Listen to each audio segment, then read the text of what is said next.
जिसमें उसने कहा कि यहाँ वीआईपी आ रहे हैं और मेरे ऊपर दबाव डाला जा रहा है कि मैं इनको स्पेशल सर्विस दूँ। 18 सितंबर को बच्ची गायब होती है। उसके 5-6 दिन बाद उसकी किला बैराज में मिलती है कि इस हत्या का मोटिव कोई वीआईपी है। स्पेशल सर्विस देने के नाम पर अंकिता भंडारी पर दबाव डाला जा रहा था। बीजेपी के विधायक ने कहा है, वो दूसरा सबूत है। सरकार के जो लोग जो नुमाइंदे बयान दे रहे हैं, अलग अलग बयान दे रहे हैं। नमस्कार, आप सभी का स्वागत है डी एच पर और मैं हूं स्नेहा आपके साथ। इस वक्त मैं मौजूद हूं देहरादून में, जहां पर माहौल काफ़ी ज़्यादा गरमाया हुआ है। वजह है अंकिता भंडारी हत्याकांड मामला। दरअसल ये पूरा मामला साल 2022 का है। अभी फिलहाल ये मामला इसलिए गरमाया हुआ है क्योंकि अंकिता भंडारी हत्याकांड मामले में लगातार नई परतें देखने को मिल रही हैं। नए खुलासे हो रहे हैं और नए दावे किए जा रहे हैं। अब 3 साल बाद जो है इस पूरे केस में एक नया नाम, एक नया चेहरा सामने आया है और वहीं पर कुछ बीजेपी के नेता शामिल बताए जा रहे हैं। दरअसल ये पूरा मामला शुरू होता है साल 2022 से, जहां पर एक 19 साल की लड़की जिसका नाम अंकिता भंडारी है, वो एक रिजॉर्ट में जॉब करने जाती है। वहां पर उन्हें एज अ रिसेप्शनिस्ट जॉब दे दिया जाता है। लेकिन कुछ समय बाद अंकिता भंडारी से गेस्ट को एक्स्ट्रा सर्विस देने की मांग की जाती है, जिस पर अंकिता भंडारी साफ मना कर देती है। लेकिन इस पूरे मामले का जो मुख्य आरोपी निकलकर सामने आता है वो है बीजेपी के पूर्व मंत्री, उनके बेटे पुलकित आर्य और उसके 2 दोस्तों का। हालांकि इन तीनों ही आरोपियों को कोर्ट की तरफ से उम्र कैद की सजा दे दी जाती है, क्योंकि इन तीनों ने अंकिता भंडारी के साथ किया, देन उसके बाद उसकी हत्या कर दी गई। लेकिन 3 साल बाद फिर से ये मामला सुर्खियों में आ गया है, क्योंकि इसमें बीजेपी की पूर्व विधायक उर्मिला सनावर ने एक कथित वीडियो जारी कर दिया है और उसमें जो है एक ऑडियो भी उसमें नजर आया है, जहां पर अंकिता भंडारी हत्याकांड मामले की पूरी व्याख्या की जाती है। ऐसे में ये वीडियो सामने आते ही पूरे राज्य में तहलका मच जाता है, क्योंकि ये वीडियो किसी आम इंसान का नहीं बल्कि बीजेपी के किसी नेता की तरफ से दिया गया है। क्योंकि एक तरफ जहां महिला सुरक्षा को लेकर नए वादे और दावे किए जाते हैं, तो वहीं दूसरी तरफ ये सवाल खड़े कर दिए जाते हैं कि यहाँ पर जो महिलाएं हैं वो क्या सच में सुरक्षित हैं, क्योंकि जो खुलासे और दावे किए जा रहे हैं इनकी जांच अभी जारी है। लेकिन इस बीच सबसे बड़ा अहम जो निकल कर सामने आ रहा है सवाल, वो यही है कि ये ऑडियो क्या वाकई सच में ली गई है या फिर इसके पीछे किसी तरह की कोई साजिश है। क्योंकि विपक्ष लगातार बीजेपी सरकार पर यह दबाव बना रहा है कि ये पूरी जांच, अंकिता भंडारी की जो हत्याकांड मामला है, इसकी पूरी की पूरी जांच सीबीआई को सौंप दी जाए। इसी के साथ मैं आपको बता दूं कि देहरादून में इस समय काफ़ी प्रोटेस्ट देखने को मिल रहा है। सब लोग, महिलाएं इवन मुखर होकर सामने आ रही हैं और वो एक ही मांग कर रही हैं कि उनकी बेटी, उनकी देवभूमि, जहाँ पर महिलाओं को सबसे ज़्यादा सुरक्षित माना जाता है, लेकिन वहाँ पर वो अपनी बेटी के लिए इंसाफ मांग रही हैं। उनका यही कहना है कि अंकिता भंडारी को जल्द से जल्द न्याय मिले और दोषियों को सज़ा मिले, ऐसे में फिर चाहे वो कोई भी हो। तो अब आगे यही देखने वाली बात है कि आगे इस मामले में क्या होता है। फिलहाल के लिए अभी हम कुछ लोगों से बात करेंगे, नेताओं से बात करेंगे कि उनका इस पूरे मामले पर क्या कहना है। सर, अभी रिसेंटली हाल ही में बीजेपी के पूर्व मंत्री की पत्नी वो एक वीडियो जारी करती हैं, जिसमें ये दावा किया जाता है कि बीजेपी के एक वीआईपी नेता है, गट्टू नाम जो सामने आ रहा निकल के, उन पर ये दोष लगा है कि वो अंकिता भंडारी हत्याकांड मामले के दोषी है। जिसे गट्टू कह रहे हैं वही वो खुद ही अपने मुंह से दोनों पति पत्नी की बातचीत में कह रहे हैं ये फला व्यक्ति है, उनका नाम भी डिस्क्रिप्शन भी पूरा कर रहे हैं। ये सवाल जिस समय अंकिता की हत्या हुई उस समय से लोगों के जेहन में है, क्योंकि मारे जाने से कुछ घंटे पहले अंकिता ने बयान दिया, अपने दोस्त को एक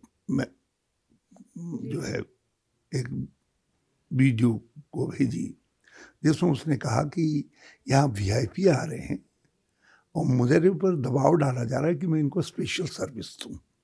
और मैंने वो समझती हूँ क्या है, यहाँ के रंग ढंग ठीक नहीं है और मैंने इनकार कर दिया है। मेरे ऊपर बड़ा दबाव है और मैं खतरे में हूँ। और चंद घंटों के बाद उसकी हत्या हो जाती है। बल्कि उसका दोस्त जो है खुद चिंतित होता है, वो उससे उसके माँ बाप से सबसे कांटेक्ट करता है क्योंकि उसको लगता है कि कुछ अनहोनी ना हो जाए उसके साथ, और अनहोनी तब तक हो चुकी होती है। तो वो जो बयान था अंकिता का, होना तो ये चाहिए था कि उसको डाइंग डिक्लेरेशन के तौर पर लिया जाता और एफआईआर का हिस्सा बनाया जाता, मतलब इन्वेस्टिगेशन उसके चारों तरफ होना चाहिए था। इन्होंने उसको अलग कर दी, और अब शंकाएं ये भी उठ रही हैं कि वहाँ पहले भी वीआईपी कोई आए हैं, तो उसके ट्रेस न हो, इसलिए सीसीटीवी कैमरे नष्ट किए गए। रिजॉर्ट में किसके आज्ञा से, जब एक बार पुलिस के कब्जे में आ गया, तो किसकी आज्ञा से वहाँ जेसीबी लगा करके सब तोड़फोड़ की गई और कुछ हिस्से में आग भी लगाई गई। तो ये साक्ष्य नष्ट करने का जो काम हुआ, इसीलिए उस समय ये आवाज़ उठी कि ये वीआईपी कौन, जिस पर देहरादून और दिल्ली है मौन। लोगों को उस जो प्रक्रिया थी उस पर विश्वास नहीं था, यहाँ तक कि उसके माँ बाप को भी विश्वास नहीं था। और मुझे किसी ने बताया कि उसके माँ बाप ने डीएम को एक वीआईपी का नाम भी भेजा, उन्हें कहा इसके विषय में कहा जा रहा है करके। मगर खैर न्यायिक प्रक्रिया चली, उसमें कुछ लोगों को सजा भी होगी। राख चिंगारी अंदर थी, ऊपर केवल राख पड़ी थी समय की। इधर भाजपा के एक अति महत्वपूर्ण व्यक्ति थे कल तक, तो जो व्यक्ति 3-4 बार चुनाव लड़ा हो, 2 बार विधायक रहा हो, उनके अनुसांगिक संगठन का अध्यक्ष रहा हो और महामंडलेश्वर हो, वो अपनी कथित पत्नी के साथ बड़ी अंतरंग बातचीत में ये सब कुछ कहता है। अब कहाँ उनकी बिगड़ी, क्या बिगड़ी, कैसे जो है वो वीडियो बाहर आए, लेकिन जो दबी हुई चिंगारी थी जिसके ऊपर राख पड़ गई थी समय की, वो राख इस वीडियो ने हटा दी।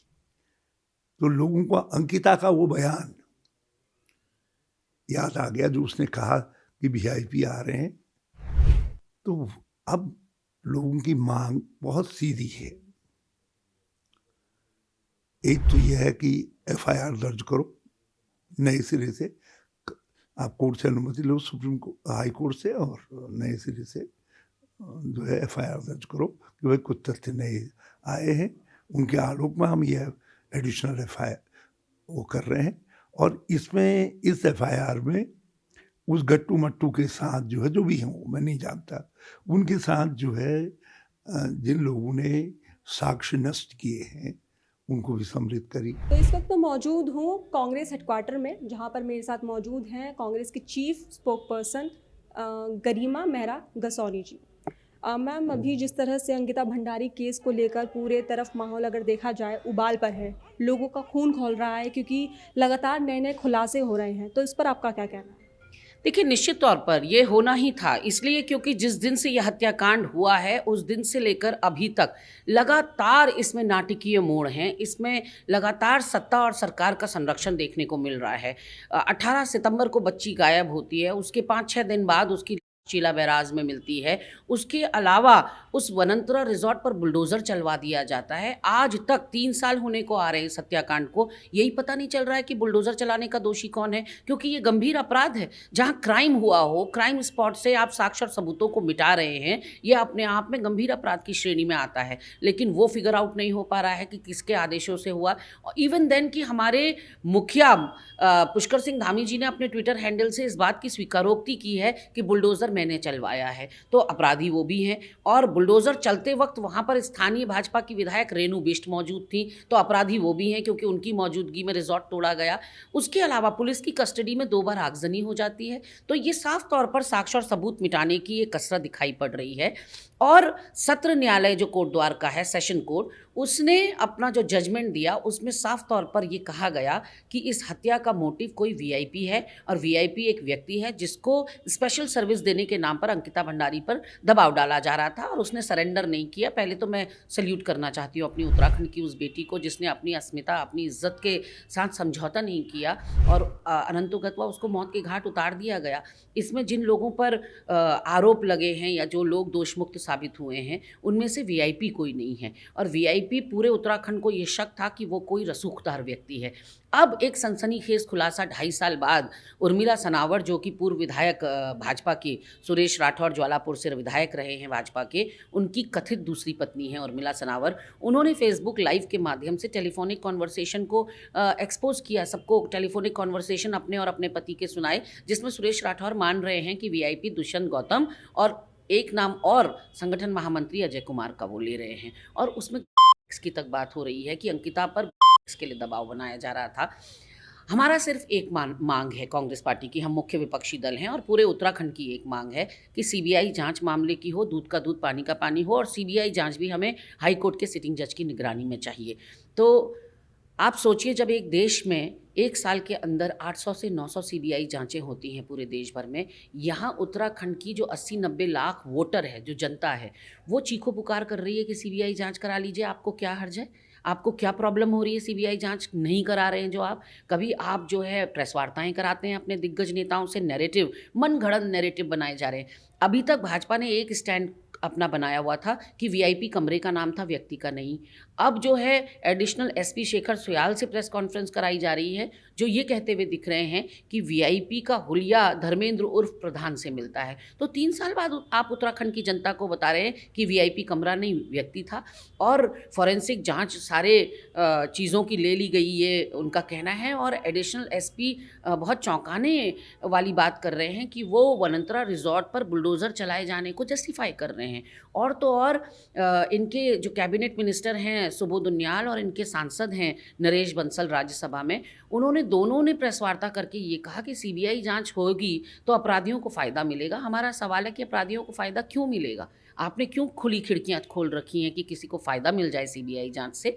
और अब दुष्यंत गौतम ने सामने आकर एफआईआर करा दी है कांग्रेस, यूकेडी और आम आदमी पार्टी पर, और अपनी लोकेशन की डिटेल्स दी हैं। मैं दुष्यंत कुमार से कहना चाहती हूं कि आज तो उत्तराखंड की पूरी जनता, समस्त जनता, महिला, युवा, बुढ़े, बुजुर्ग लोग, बच्चे, सब उतरे हुए सड़कों पर। तो एफआईआर करानी है तो केवल कांग्रेस पर या यूकेडी पे कराने से क्या होगा? पूरी जनता पे कराइए। और दूसरी बात ये कि अगर आप इतने पाक साफ और दूध के धुले हुए व्यक्ति हैं, दुष्यंत गौतम से कहना चाहती हूँ, अगर इतने चरित्रवान आप हैं तो सबसे पहले तो अपने बाकी नेताओं की तरह जिन्होंने हिम्मत दिखाई है, आपको सीबीआई जांच की संस्तुति करनी चाहिए। आप क्यों घबरा रहे हैं? अजेंद्र अजय, इनके बीकेटीसी के पूर्व चेयरमैन, ने कह दिया सीबीआई जांच होनी चाहिए। इनके वरिष्ठ प्रवक्ता वीरेंद्र बिष्ट ने कह दिया। इनके एक और नेता हैं रविंद्र जुगरान, उन्होंने कह दिया। इनके पूर्व मुख्यमंत्री त्रिवेंद्र सिंह रावत ने कह दिया कि सीबीआई जांच करा लो, वही सही रहेगा, क्योंकि जनता में बहुत आक्रोश है और कहीं ये बैकफायर ना कर जाए भाजपा को। फिर भी भाजपा के समझ में नहीं आ रहा है और पूरा प्रदेश देख रहा है पहले दिन से आज तक किस तरह से अंकिता भंडारी का पोस्टमार्टम हुआ। उसमें 6 डॉक्टरों की टीम ने पोस्टमार्टम किया,